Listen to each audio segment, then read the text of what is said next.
Nearly every video job will require you shooting in an environment that is in some way or another less than ideal. Over the years, I've learned how to quickly analyze the location I'm given and find the best place to set up my camera and position my subject. Here's my process. Two biggest factors in picking out my setup is background and lighting.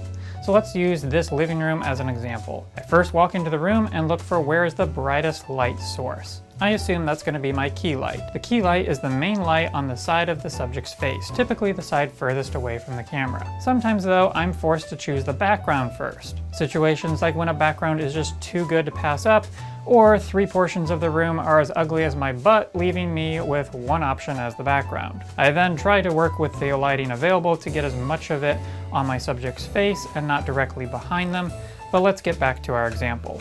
We have lots of available lighting from this big window over here, and again, these windows over here. Either one could act as our key, which is unusual that we have options. So let's consider the potential backgrounds. The fireplace looks nice, but lighting is coming from squarely in front, and this is the narrowest part of the room, so we don't have the space to put the camera, the subject, and space them in a way to create shallow depth of field. This corner couch and stairway is fine, but again, the key light would be either squarely in front of the subject, or the subject would be positioned at a weird angle from the lines in the background. Sitting the subject on the couch doesn't create enough separation from the background. This room is nice, but all the light would be coming from behind the subject, silhouetting him or her, and that's no good. This corner looks appealing, but again, to create enough separation from the background, much of the main light from this window will have to be behind the subject. Finally, we have this wall, which includes the staircase, bench and coat hooks, and a lovely rounded door and grandfather clock. Conveniently, our main light is to the side of this setup and we can shoot long ways in the room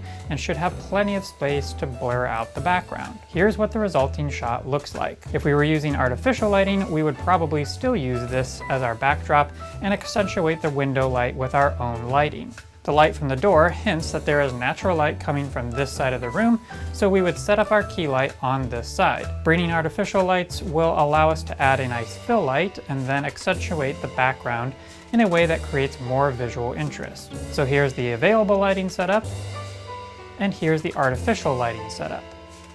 So now you know how to choose your interview setup. Identify the brightest light source first, try to accommodate this position with the most interesting looking background, make sure you have as much space as possible to blur the background out, and when any of these steps prove problematic, try to make as few compromises as possible. Thanks for watching.